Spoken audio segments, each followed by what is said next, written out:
أعوذ بالله السميع العليم من الشيطان الرجيم من همزه ونفخه ونفثه. بسم الله الرحمن الرحيم. والسابقون الأولون من المهاجرين والأنصار والذين اتبعوهم بإحسان رضي الله عنهم ورضوا عنه وأعد لهم جنات تجري تحتها الأنهار خالدين فيها أبدا ذلك الفوز العظيم. سبحان ربك رب العزة عما يصفون وسلام على المرسلين والحمد لله رب العالمين.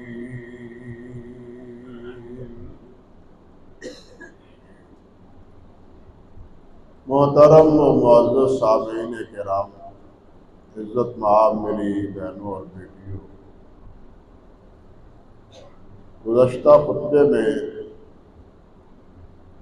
میں آپ کے سامنے اللہ کی توفیق سے حضرت سیدنا حسن اور حضرت سیدنا حسین رضی اللہ تعالی عنہما کے مناقب، محامد اور ان کے بارے میں نبی علیہ السلام کی بشارتیں، ان کا تذکرہ آپ سے کر رہا تھا۔ آج مناسب سمجھا کہ ان کے مقام اور مرتبے کے ساتھ ساتھ ان کے والد گرامی خلیفہ راشد امیر المومنین فاتح خیبر اور داماد رسول سیدنا حضرت علی رضی اللہ تعالی عنہ، ان کے بارے میں بھی کچھ باتیں آپ کی گوش گزار کریں۔ حضرت سیدنا علی رضی اللہ تعالی عنہ وہ جس قدر اعزازات اور انعامات اللہ سبحانہ و تعالی نے نوازے ہیں،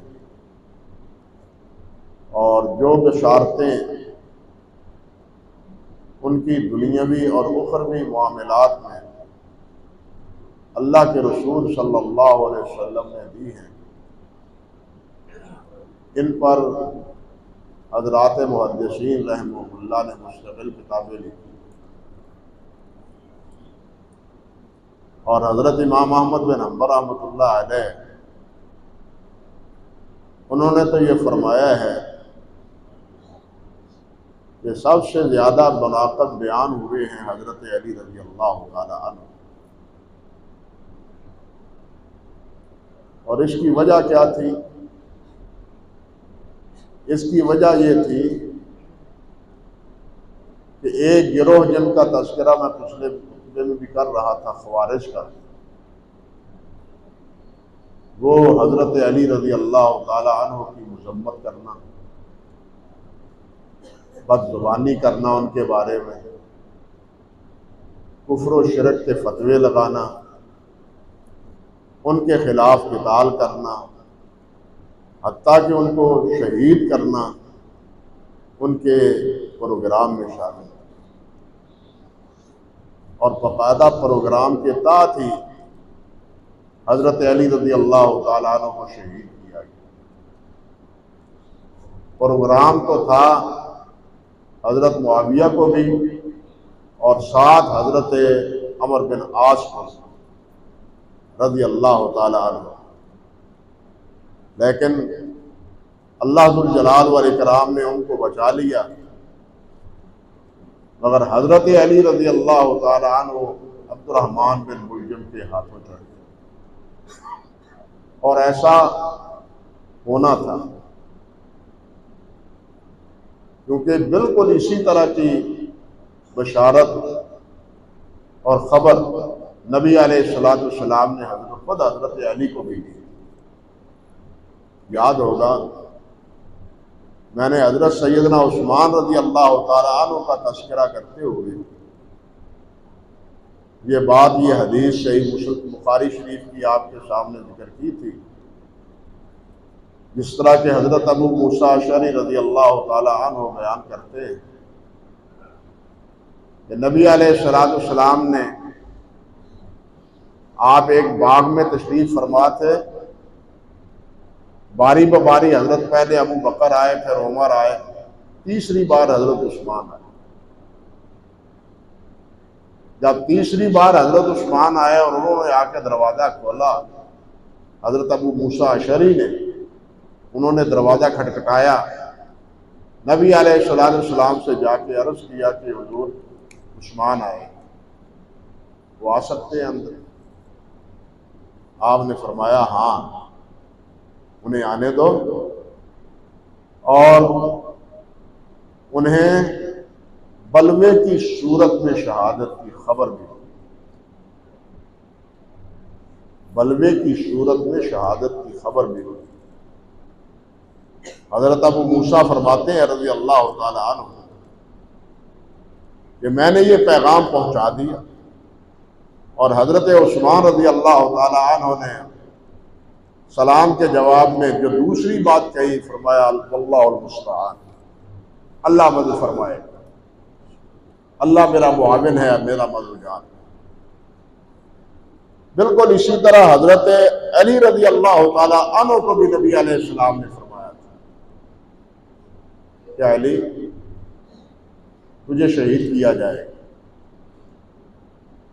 تجھے شہید کیا جائے گا۔ بلکہ یہ بھی فرمایا، خود حضرت علی فرماتے ہیں کہ میرے ساتھ نبی علیہ السلام نے جیسے رازدارانہ بات کی جاتی ہے بات کی، اور فرمایا علی ایک بدبخت تیرے سر پر حملہ آور ہوگا، تلوار چلائے گا، اور سر سے خون بہہ کے تیری ساری داڑھی جو ہے نا وہ رنگین ہو جائے۔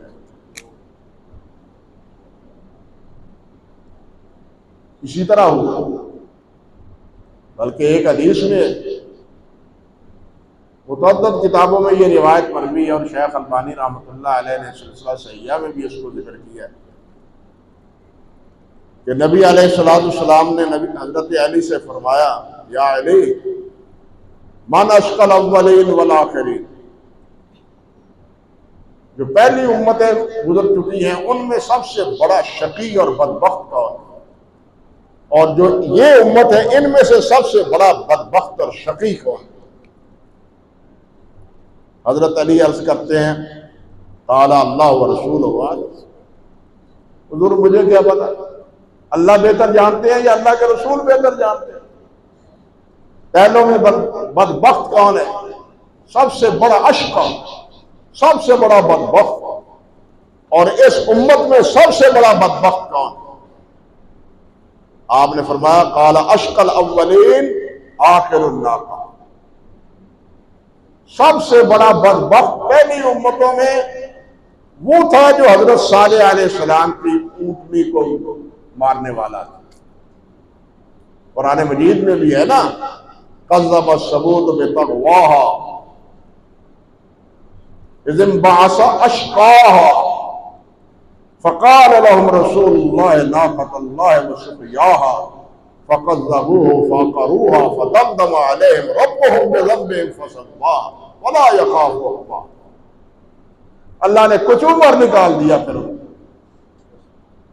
وہاں بھی اللہ ذو الجلال نے یہی لفظ استعمال کیا ہے، اذ انبعث اشقاها، جو اس قوم میں سے جو سب سے بڑا بدبخت تھا وہ کھڑا ہوا، اور اس نے اونٹنی کی کونچے کاٹ اونٹنی کو ختم کر دیا۔ اللہ اکبر کبیر۔ فرمایا علی اشقل اولین آخر الناقہ، سب سے بڑا بدبخت وہ ہے جو حضرت صالح کی اونٹنی کو مارنے والا تھا۔ وَأَشْقَى الْآخِرِينَ الَّذِي يُطَاعِنُكَ يَا عَلِي، اور آخری امت میں سب سے بڑا بدبخت وہ ہوگا جو تمہیں شہید کرے۔ یطاعنک یا علی واشار حیث یطاعن، اور پھر نبی علیہ السلام نے اشارہ بھی کیا کہ یہاں تمہیں زخم آئے گا، سر پہ زخم آئے گا۔ تاریخ اگر اٹھا کے دیکھیں، حضرت علی رضی اللہ تعالی عنہ ان خارجیوں سے اتنے تنگ پڑے تھے کہ آخری دور میں دعا کرنے لگے، یا اللہ کو بدبخت کب اٹھے گا، تنگ پڑ گیا عمین سے، وہ کب آئے گا، کب حملہ آور ہوگا۔ حضرت علی خود انتظار میں رہتے تھے آخری دنوں میں۔ تو یہ خارجی گروہ حضرت علی رضی اللہ تعالی عنہ کے بارے میں جو یاما گوئی کرتے تھے، جو حرزہ شرائی کرتے تھے، جو بد زبانی اور بد کلامی کرتے تھے، گالیاں دیتے تھے، معاذ اللہ ثم استغفر اللہ، اس کے رد عمل میں محدثین رحمہ اللہ نے حضرت علی رضی اللہ تعالیٰ عنہ کے مناقب بیان کیے کہ بدبختو، اور جن کے بارے میں تم یاوا گوئی کرتے ہو، ان کے یہ مناقب ہیں، ان کے یہ اوصاف ہیں، نبی علیہ السلام نے ان کے بارے میں یہ اور یہ فرمایا ہے۔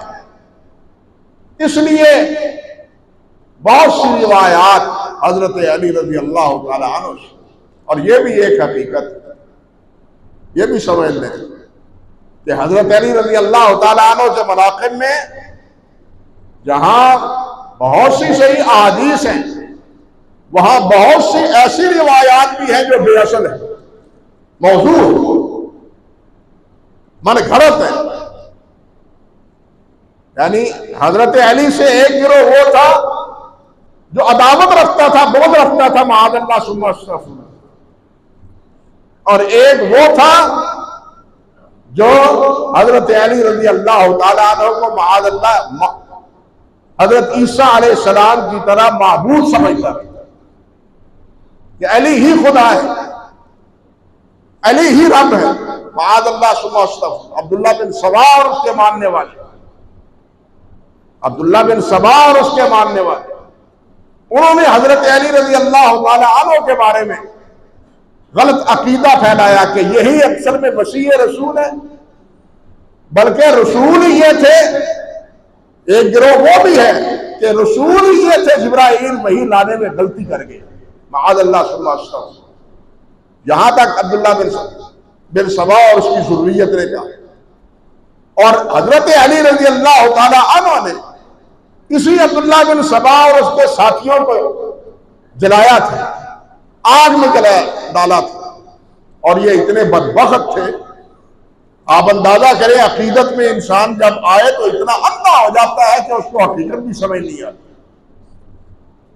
یہ آگ میں جاتے ہوئے بھی کہتے تھے اب تو کوئی شک نہیں رہا کہ علی واقعی رب ہے۔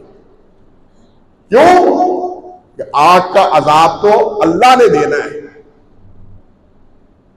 ہمیں آگ میں ڈالا جا رہا ہے، علی اللہ ہے، علی رب ہے، معاذ اللہ ثم استغفر۔ آپ اندازہ کریں کہ جب عقیدت انسان کے قلب و فکر میں اس طرح غلبہ پا لیتی ہے تو پھر صحیح اور غلط کی کوئی تمیز نہیں رہتی۔ بہرحال ایک وہ تھا، ایک یہ تھا۔ خود حضرت علی فرماتے ہیں، یہ روایت مرفوعاً بھی ہے لیکن صحیح حضرت علی رضی اللہ تعالیٰ عنہ کا قول، وہ فرماتے ہیں کہ میرے بارے میں ایک گروہ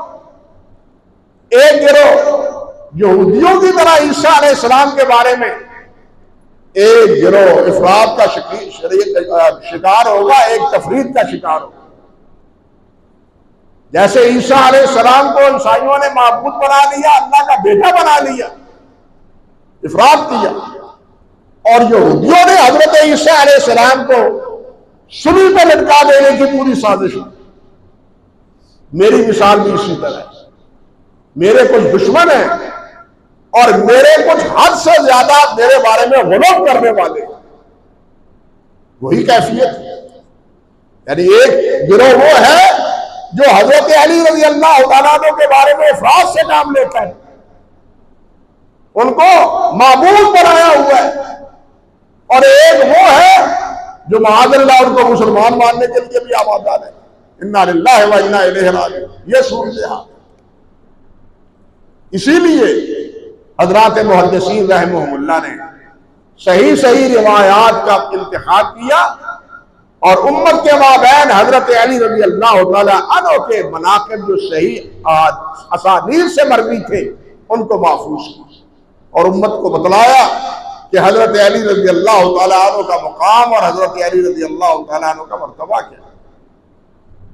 حضرت علی وہ پہلے خوش نصیب ہیں کہ جنہوں نے نبی علیہ الصلوۃ والسلام کے ساتھ نماز پڑھی. نبی علیہ الصلوۃ والسلام نماز پڑھنے کے لیے ابتدا میں بیت اللہ نہیں تشریف لے جاتے تھے، پہاڑ کی وادی میں چلے جاتے تھے، پہاڑوں کی وادی میں چھپ کے. اور آپ کے ہمراہ اس وقت جانے والے حضرت علی تھے. حضرت علی نے پوچھا یہ کیا کرتے ہیں آپ، یہ کیا کرتے ہیں؟ نبی علیہ الصلوۃ والسلام نے فرمایا کہ میں اللہ کی عبادت کرتا ہوں. حضرت علی بھی شامل ہو گئے. حضرت علی کو نبی علیہ الصلوۃ والسلام نے دعوت دی کہ ایک اللہ کی عبادت کرنی، میں اللہ کا رسول ہوں، یہ لات منات عزا ہبل یہ سب جھوٹے ہیں، یہ سب فراڈ ہے، یہ کوئی معبود نہیں ہے. حضرت علی حیران ہو گئے کہ یہ نئی بات ہے، پہلے اس بار سن رہا، اگرچہ 14-15 سال اس وقت عمر تھی، پہلی بار سن رہا. فرمانے لگے ابا جی سے مشورہ کرنے کے بعد بتلاؤ، ابا جی سے مشورہ کرنے کے بعد بتلاؤ. لیکن مشورے کی نوبت ہی نہ آئی. حضرت علی رضی اللہ تعالیٰ عنہ پہلے مسلمان ہو. اس لیے سابقین اولین میں حضرت علی رضی اللہ تعالیٰ عنہ بھی شامل ہیں. اور سب سے پہلے نبی علیہ السلام کے ہمراہ ساتھ کھڑے ہو کے نماز پڑھنے والے محدثین نے بتلایا کہ وہ حضرت علی رضی اللہ تعالیٰ عنہ. اور پھر کس کو خبر نہیں کہ ایک طرف مشرکین مکہ اور کفار اپنے دار الندوہ میں، حرم میں جو تھا، حرم میں دار الندوہ، یہ حتیم ہے نا بیت اللہ میں، حتیم کی بالکل ایک کونے میں جہاں مقام ابراہیم ہے، وہاں اور حتیم کے مابین کا جو کونا بنتا ہے بیت اللہ کا، اس کے آگے بڑھ کے ان کا دار الندوہ تھا، جس کو مجلس شورا کہہ لیں آپ، جس کا نام عربی میں وہ دار الندوہ رکھتے تھے، مشورے کی جگہ. وہاں بات ہو رہی ہے کہ محمد صلی اللہ علیہ وسلم سے نپٹنا کس طرح ہے. اللہ اکبر کبیر. کیا کرنا چاہیے؟ قصہ مختصر طے پایا کہ تمام قبائل کا ایک ایک فرد جمع ہو جائے اور صبح محمد جب گھر سے نکلے بیک وقت ان پر حملہ کر دیا جائے اور محمد صلی اللہ علیہ وسلم کو شہید کر دیا جائے. یہ ہاشمی کس کس سے لڑیں گے عرب میں؟ بلاخر یہ مشورہ ہوا، مختلف مشورے ہوئے تھے. آخری بات یہ ہوئی، وہ یہ طے کر رہے ہیں، جبرائیل نبی علیہ السلام کی خدمت میں حاضر ہو رہا ہے، اطلاع دے رہے ہیں جناب یہ مشورہ بن چکا، آج صبح آپ نے یہاں، آج رات یہاں نہیں گزارنی، آپ یہاں سے نکلے، صبح ہونے سے پہلے یہاں سے نکلے. اللہ اکبر کبیرہ. اس وقت نبی علیہ الصلوۃ والسلام نے اپنی چادر مبارک اپنے چارپائی پر حضرت علی رضی اللہ تعالی عنہ کو سلایا. آپ کی چارپائی پہ سونے کا شرف اور آپ کی چادر مبارک اوڑھ کر لیٹنے کا شرف حضرت علی رضی اللہ تعالی عنہ کو حاصل. اور حضرت علی سے فرمایا نبی علیہ السلام نے کہ علی یہ اور یہ امانتیں ہیں فلاں فلاں فلاں کی، میرے جانے کے بعد یہ امانتیں ان کو سپرد کر دینا اور پھر مدینہ چلے آئے۔ اللہ اکبر کبیر۔ یہاں ایک بات بہت طلب ہے، سوچنے کی یہ بات ہے، جب آپ یہ فرما رہے ہیں کہ یہ امانتیں دے دینا اور مدینے آ جانا، یہ خبر تھی کہ حضرت علی محفوظ رہیں گے، ٹھیک ہے نا؟ حضرت علی کو کوئی گلند نہیں پہنچے گی، حضرت علی محفوظ۔ لیکن رات کو نبی علیہ السلام حضرت ابوبکر صدیق کے گھر پہنچتے رضی اللہ تعالی عنہ۔ حضرت ابوبکر صدیق کا گھر یہ جو حرم کے سامنے باب فاض کے سامنے وہ بڑی عمارت ہے شرکہ مکہ کے نام سے، ایک تو وہ بڑی گھڑی والی ہے نا، وہ نہیں، اس کے ساتھ شرکہ مکہ کی نام پہ عمارت، بالکل اس کی بیک سائڈ پر حضرت ابوبکر صدیق رضی اللہ تعالیٰ عنہ کا گھر تھا، یعنی نشیب کی طرف۔ نبی علیہ السلام کا گھر مبارک یہ برائی سطح پر تھا، یعنی صفا مروہ کی جانب، صفا مروہ کی جانب بالائی پر آپ کا گھر تھا، اور وہاں سے رات کو نبی علیہ السلام وہ تشریف لائے ہیں حضرت ابوبکر صدیق رضی اللہ تعالیٰ عنہ کے گھر، اور حضرت ابوبکر صدیق کو ساتھ لیا ہے اور غار حرا میں پہنچے۔ کیسے پہنچے ہیں؟ ابوبکر صدیق کا کیا کردار تھا یہ کہیں پہلے عرض کر چکا ہوں، موضوع سے پھر جاؤں گا اگر اس تفصیل کو آگے لے جاؤں۔ بہرحال عرض کرنے کا مقصد یہ تھا کہ حضرت ابو بکر کو ساتھ لے جانے کا پروگرام تو تھا، لیکن ساتھ لے جانے کے ساتھ ساتھ حفاظت کی ضمانت نہیں تھی، مگر ابو بکر علی رضی اللہ تعالی عنہ کو سنایا ہے، ایسی بات فرمائی ہے جس سے حضرت علی کی حفاظت بقا اس کی بشارت موجود ہے اس وقت۔ اللہ اکبر کبیرہ۔ نبی علیہ السلام تشریف لے گئے، حضرت علی رضی اللہ تعالی عنہ امانتیں واپس کر کے، اور مسلمانوں یہ ہے ہمارے نبی صلی اللہ علیہ وسلم جو قتل کا منصوبہ بنا رہے ہیں کافر، آخری لمحات میں ان کی امانتوں کو بھی ان کے سپرد کرنے کا حکم دے رہے ہیں۔ وہ ایسے ہی تو آپ کو امین نہیں سمجھتے تھے، آپ کے ساتھ ہر دشمنی روا رکھنے کے باوجود آپ کو صادق اور امین کہنے پر سب متفق تھے، اور اس نازک حالت میں بھی انہوں نے اپنی امانتیں حضرت محمد رسول اللہ صلی اللہ علیہ وسلم کے پاس رکھی ہوئی۔ بلکہ ایک واقعہ بڑا عجیب ہے، ایک آدمی نے ایک اونٹ فروخت کیا، پیسے نہیں لیے، پیسے دینے کا وعدہ کیا ابو جہل نے، پیسے دے دوں گا، جس طرح اسی کہیں کیڑی کار پائی ہے، کیڑی اعتمادی ہے، دے ہی دینے نا، جب نیتاں صاف نہ ہون تو پھر ہوئے بدرا بہانہ بسیار، پھر کئی بہانے بنتے ہیں، یہاں تینوں ملتے اعتبار نہیں، مہینے گزر جاتے ہیں اعتبار ختم ہو جاتا ہے، بلکہ زندگی ہی ختم ہو جاتی ہے، اور وہ رسال پھر جھوٹا موٹا اعلان کرتے ہیں جناب اس کے کندھے پاک ہیں، او اللہ والو اپنے کندھے خود پاک کر کے جاؤ، اولاد سے نہ کہلواؤ، لینا یاد کم ہونا چاہیے، دینا زیادہ یاد ہونا چاہیے۔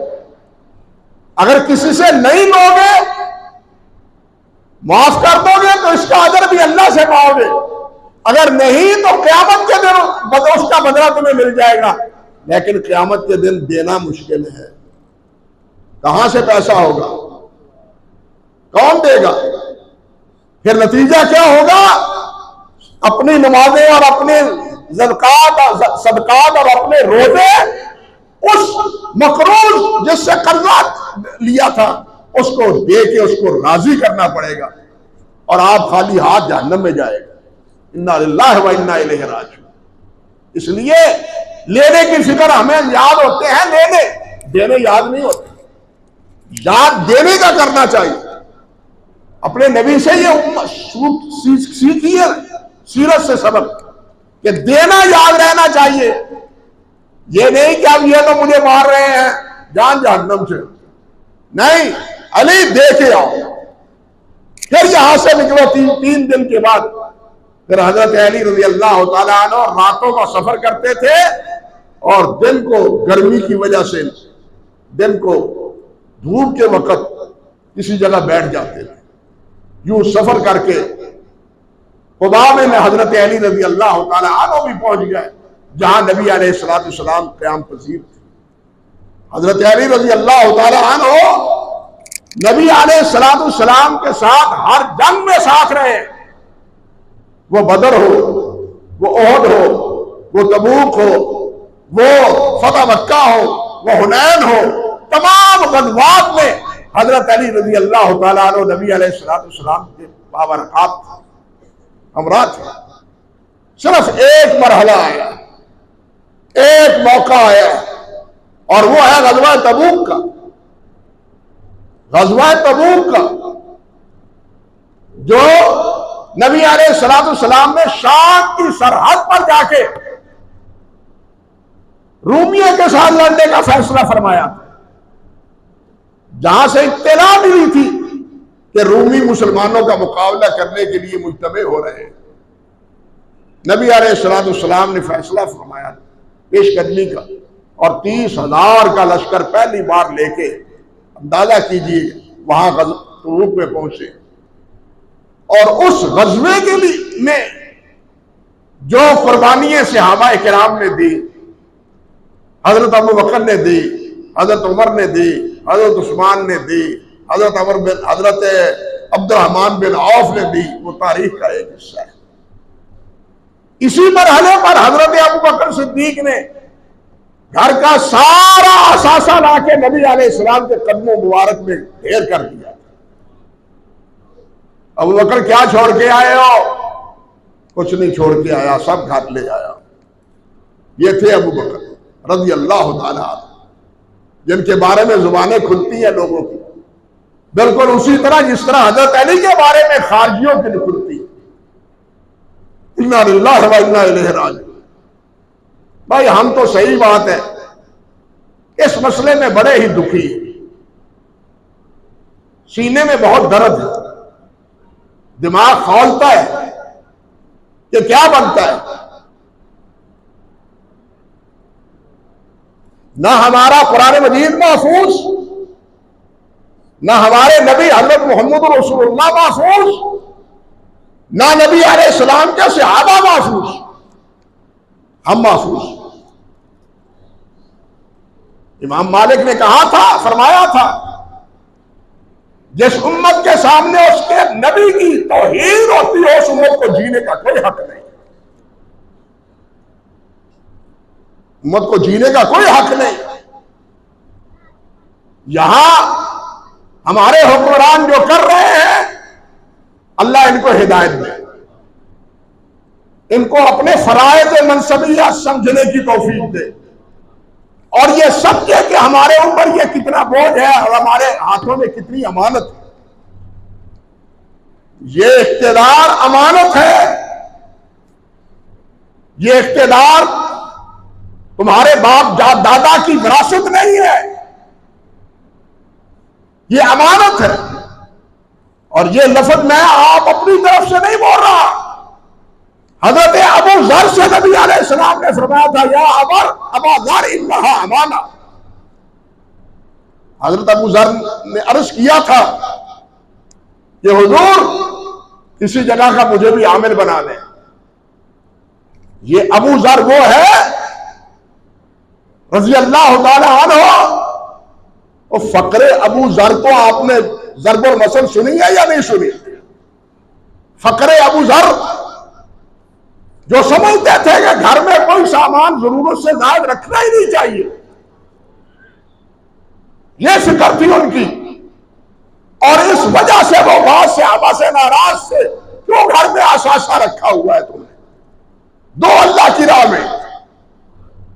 یہ فکر تھی حضرت ابو ذر کی، اور نبی علیہ السلام نے فرمایا تھا ابو ذر سے کہ ابو ذر، اگر کسی نے میری امت کا عیسیٰ علیہ السلام جیسا زاہد دیکھنا ہو تو ابو ذر کو دیکھو رضی اللہ تعالی عنہ۔ لیکن جب انہوں نے کہا کہ مجھے کسی جگہ کا عامل بنا دے تو فرمایا یا ابا ذر انہا امانہ، ابو ذر یہ امانت ہے، یہ بہت بڑا بوجھ ہے، یہ اعزاز نہیں ہے، اس میں اگر رتی بھر خیانت ہوئی تو قیامت کے دن پکڑے جاؤ گے۔ اس کو کہا جا رہا ہے جن کو حضرت عیسیٰ علیہ السلام کی طرح زاہد کہا جا رہا ہے۔ اللہ اکبر، یہاں تو لوٹ سیل لگی ہوئی ہے، IMF سے قرضے لو اور قرضے لے کے اپنی تنخواہیں بڑھاؤ، عدلیہ ہے تو وہ بھی، فوج ہے تو وہ بھی، اور اگر وزراء ہیں تو ان کے لیے گاڑیوں اسی وقت دینے کا اعلان۔ پہلے وہ پیدل آتے تھے دفاتر میں، مگر شرم ان کو نہیں آتی، اور سارا قرضہ قوم پر، ساری ذمہ داری قوم پر۔ کیا عرض کروں آپ سے، یہ ہمارے نیچے ذمہ دار ہیں، اللہ انہیں ہدایت دے، وہ خدمت کرتے ہیں مسجد کی۔ آپ حیران ہوں گے، وہ مسجد کا بل، یہ اس کا پمپ کا، بجلی کا سارا خرچ مسجد دے، اب ان کو بھی جناب محکمے نے 17,000 کا بل بھیج دیے۔ کس بات کا، کس بات کا بل ہے؟ آپ جانتے نہیں کہ اب ان کو ہوش آئی ہے،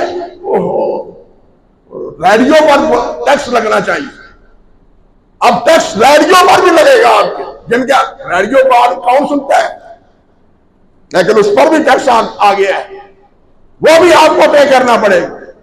بجلی چوری کو یہ پکڑ نہیں سکتے، اور جو بجلی کا ٹیکس دیتے ہیں اور جو بجلی کا بل دیتے ہیں، ان کے کھاتے میں وہ چوری ڈال کے ان پر بوجھ ڈال رہے ہیں۔ یہ ساری بددیانتیاں جو ہے، اس کا انجام قیامت کے دن بھگتنا پڑے گا ان ظالموں کو۔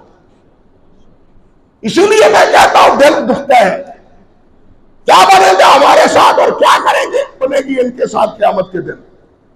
یہ اللہ سے ڈرے، پھر ایک طرف یہ کہتے ہیں اقلیت، بھائی اقلیت کا احترام اپنی جگہ، لیکن اقلیت کو بھی تو کسی دائرے میں رہنا چاہیے، نہ یہ کہ قرآن مجید کی توہین اور اللہ کے رسول کی توہین کرنی چاہیے، یہ تو نہیں ہونا چاہیے۔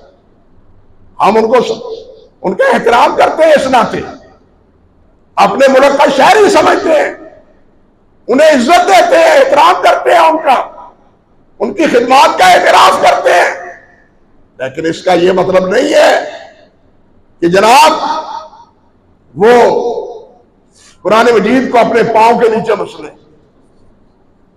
اس کا یہ مطلب نہیں ہے کہ وہ رسول اللہ صلی اللہ علیہ وسلم کے بارے میں یاوہ گوئی کریں، اور اگر مسلمان اس کے بارے میں کوئی ہنگامہ کرے تو مسلمان ظالم ٹھہرے۔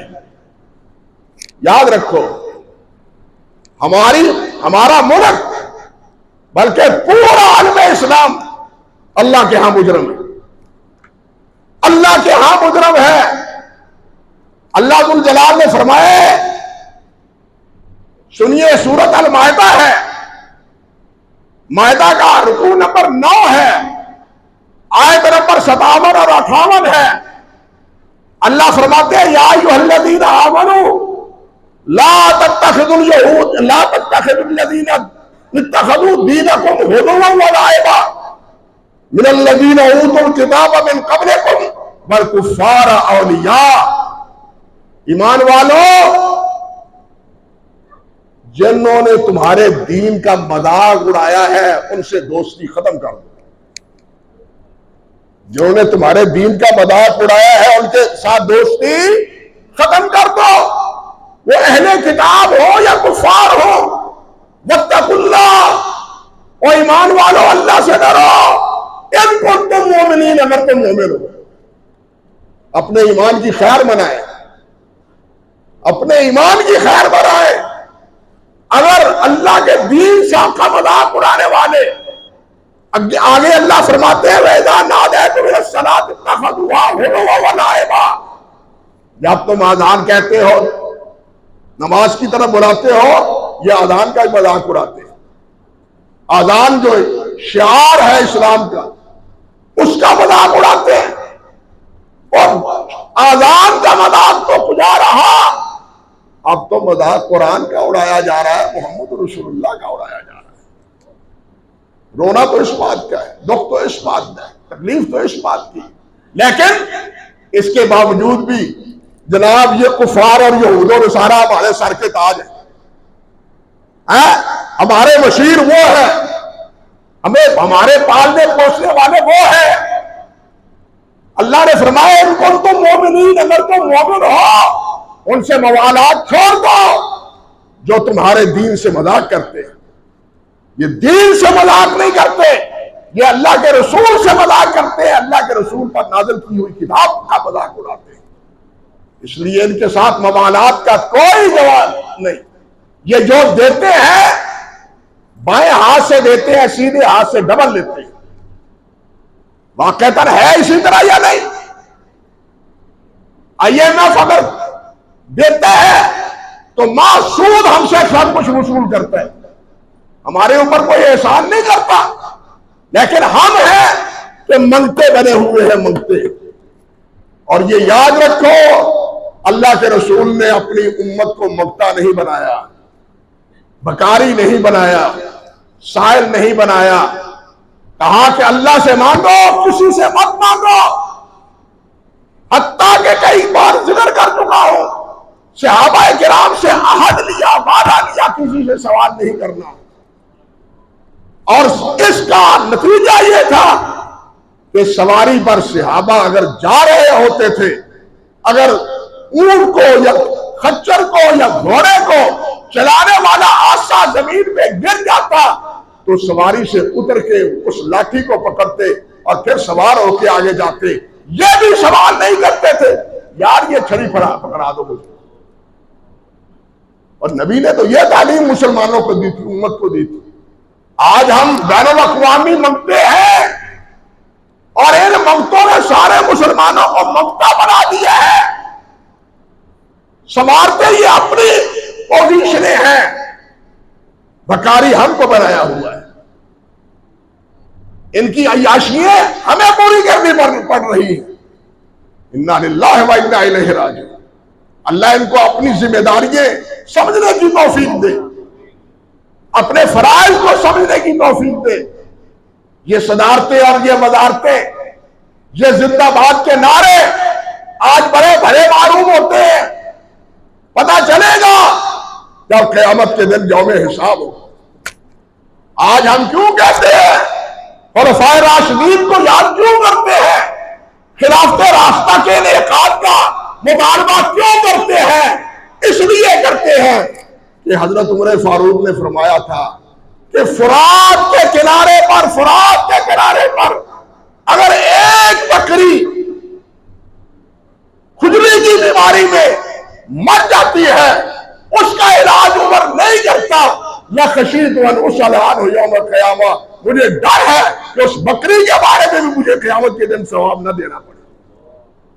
جو پانی فرات کا پیتی ہے اس کے کنارے کا گھاس تو کھاتی ہے لیکن کھجلی کا علاج نہیں ہو سکتا. مجھے خوف ہے کہ اس کے بارے میں موازنہ. لیکن یہاں کتنے مرتے ہیں، خودکشیاں کیا ہو رہی ہیں، بھوکے پیاسے اپنے بیٹوں کو فروخت کرنے کے واقعات تمہارے پاکستان میں ہو رہے ہیں اور ان کی عیاشیاں ختم نہیں ہوتے. پتہ چلے گا قیامت کے دن ان زندہ باد کے نعروں.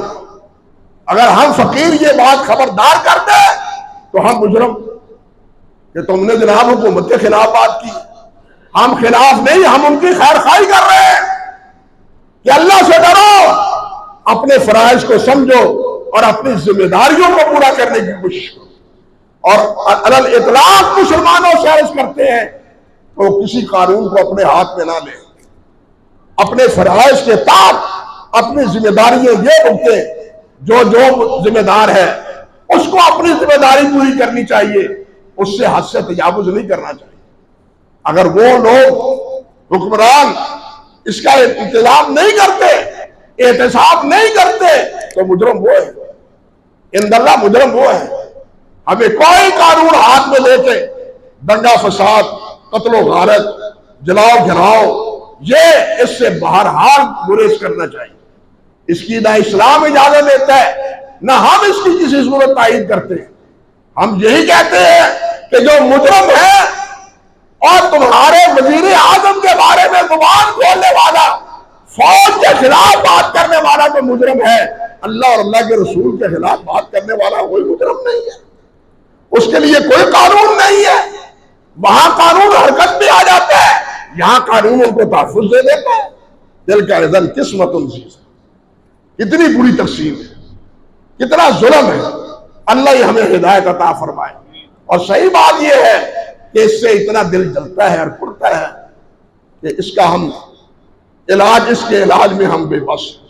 اللہ ہی ہمارے صدمے کا مداوع فرمائے. ان سے تو کوئی خیر کی توقع نہیں ہے. جہاں اب ڈالر ہے، جہاں تیل ہے، جہاں بجلی ہے، جس حالت کو پہنچ رہی ہے اور پہنچائی جا رہی ہے، اس سے آپ سب آگاہ ہیں، سب واقف ہیں. وہ چیزیں دہرانے کی نہیں ہے. ہم یہی کہیں گے کہ یہ ساری سزا ہے اللہ اور اللہ کے رسول سے بغاوت. زمین سے پیداوار اللہ کرتے ہیں، حالات کو اللہ بدلتے ہیں، ہوائیں اللہ ذوالجلال چلاتے ہیں. آج ہم کہتے ہیں فلاں طرف سے ہوا آ رہی ہے، بادل آ رہے ہیں، یہ ہو رہا ہے، وہ ہو رہا ہے. یہ جو کچھ ہو رہا ہے اس کو کرنے والا کون ہے؟ مالک الملک ہے. ہمارا مالک الملک ناراض.